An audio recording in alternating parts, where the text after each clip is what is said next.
Hi, I'm Jenny Brown. Welcome to this week's MFB News. I hope you are all incredibly well and having a good summer holidays for those of you who have children. I am on wind down. I am off to France on Tuesday for 2 weeks. I can't wait actually. I've not had a week off since October, so I feel like I'm limping towards my holiday now. What this means for you is that there's going to be no MFB News next Friday, and then Gavin Richardson, the Managing Director of Mortgages for Business, is going to be picking up the reins for me the following week before I return all shiny and fresh from my break, ready to pick things back up again. Now, in terms of what we've got for you this week, it's going to be a lender change only update. There's not a huge amount going on in the news, and rather than try and conjure up a story just for the sake of padding out the video, I think it's probably just more important to talk about what's actually going on and keep it nice and short and sweet for this week's episode. Okay, so in the last week we have had Feeder Home Loans remove all of their 2-year fixed rates from their product sets. They're only left now with 5-year fixed rates. As we've discussed in previous weeks, I mean, I've done this one to death for you I think now, but essentially lenders are struggling with pricing models.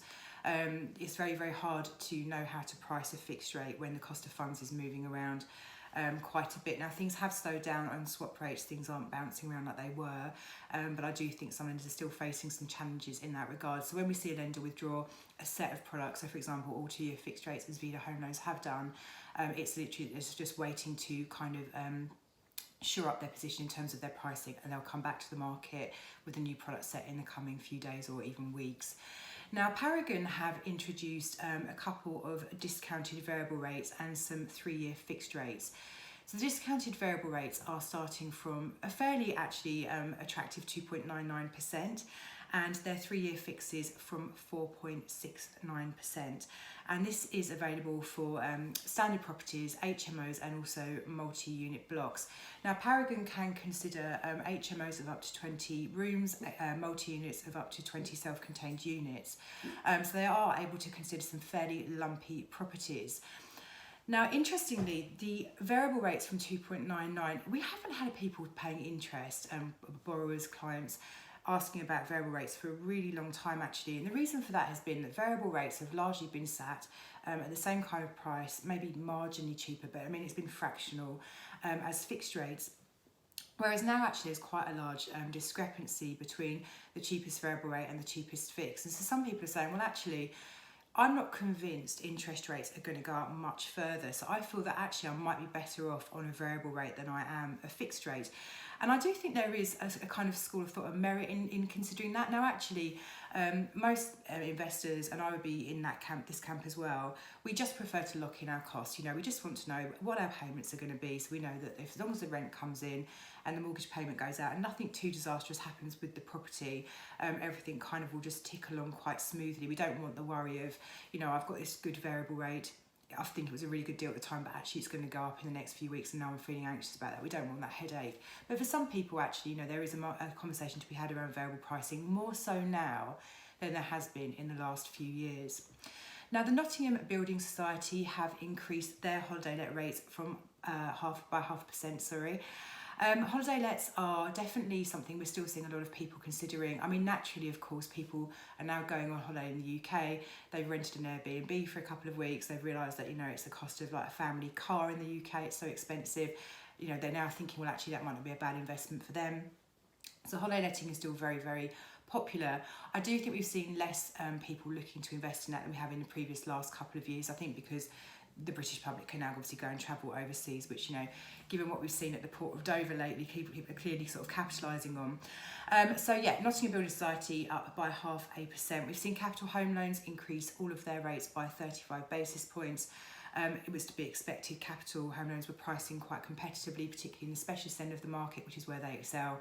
So Capital Home Loans are a lender who is great for limited companies. They can do trading companies, layered companies, they can do HMOs, multi-units, all the kind of specialist stuff, and they were starting to stick out like a bit of a sore thumb in terms of how good their rates were, so they've nudged those up by 35 bips just to kind of make themselves more in line with the rest of the market, and also ensure that they're lending money at a rate which means that commercially it's worthwhile for them, they're making profit, and therefore they're going to want to continue to stay in that market.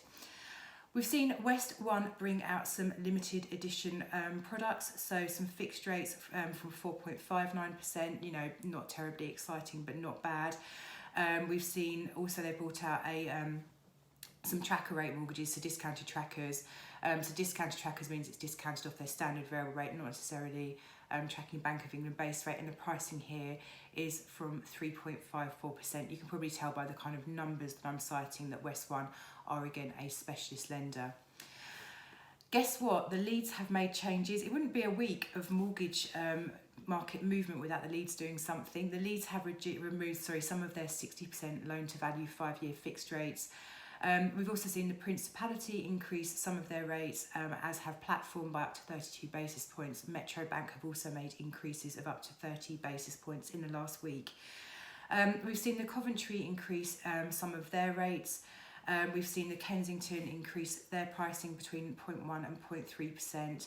We've also seen, which is quite nice, BM Solutions come to the party with some green rates. So just to recap, a green rate is a mortgage rate which is available for properties.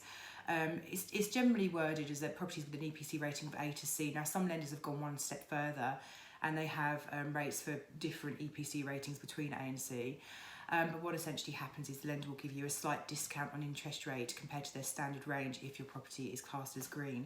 It's great to see BM Solutions come into that. I do find at the moment with everything that's going on, the green agenda does seem to have been kind of lost in conversation. And I don't think from a mortgage perspective, and this has happened there as well, the number of green rates has dropped much more so than the number of just products generally, so disproportionately larger number of green rates disappearing. And I think that's just at the moment with people having so much on, lenders where the margins are quite skinny, they're trying to keep up with interest rates. Anything that kind of complicates their product set or means that they're sort of making more of a kind of, or taking more of a haircut on their margins, they're just going to do away with. I do think this is a temporary thing. I think it's still very much on the agenda and we'll see it come back in the autumn. Okay, so that's the kind of lender roundup for you this week. Now, one of the things I was just thinking about if I was remortgaging at the moment, and unfortunately I can't, I'm stuck in some 5-year fixed rate on my buy-to-let that I took 4 years ago when the rates were much higher. So I've totally missed the dip. So I remortgaged when they were high and I'm going to end up remortgaging when they're high as well. So that's good. But I was putting myself in a landlord's shoes and just trying to think how at the moment where the opportunities are to kind of try and hedge your bets against what's going on. Because some people, the question is, if I remortgage now, obviously I'm concerned interest rates are going to keep going up, so I want to lock into a fixed rate, but actually how long are they going to be high for and will they come down, and if so, when and by how much so? So one of the kind of products which offer you, I guess, the opportunity to have your cake and eat it, which, you know, as in people we all really like, is that there are fixed rates available with no early repayment charges. So you can take a fixed rate now, a 5-year fixed rate or a 2-year fix, knowing that that's going to give you surety of payments, protection against further interest rate increases, which we know are on the horizon, but also meaning that you can come out of the deal at any time without paying any breakage fees if the market turns and rates come down significantly, so that you can actually then remortgage at a later point onto a different rate. Now, I think this is actually a conversation that's worth thinking about if you are in the market for a remortgage. The pricing here, so in personal names, rates are from 3.69% and limited company from 3.85%. So definitely worth thinking about if you are someone who's not feeling overly sure about which way to turn in terms of locking in for pricing at the moment. Okay, now I just wanted to do a quick roundup in terms of where we are on pricing. I haven't done this for a few weeks, and it's kind of really just to reset the benchmark about where costs currently are. So look, if you want to take a variable rate with no early repayment charges, and I think really at the moment you probably only want to take a variable rate with no early repayment charges.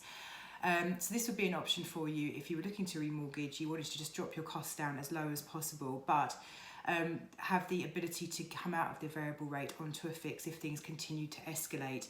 And while the predictions for interest rates are that we're going to see 2 more increases in 2022, and then we're not entirely sure what's going to happen in 2023. I don't know if you've been watching the debates between Rishi Sunak and Liz Truss, but actually when you listen to the kind of commentary that's going on there, particularly in terms of Rishi Sunak's thoughts of if Liz Truss came in and started dropping tax, what you would then see is inflation kind of continue to climb, and then interest rates would continue going up. So the number that's been cited there is 7%.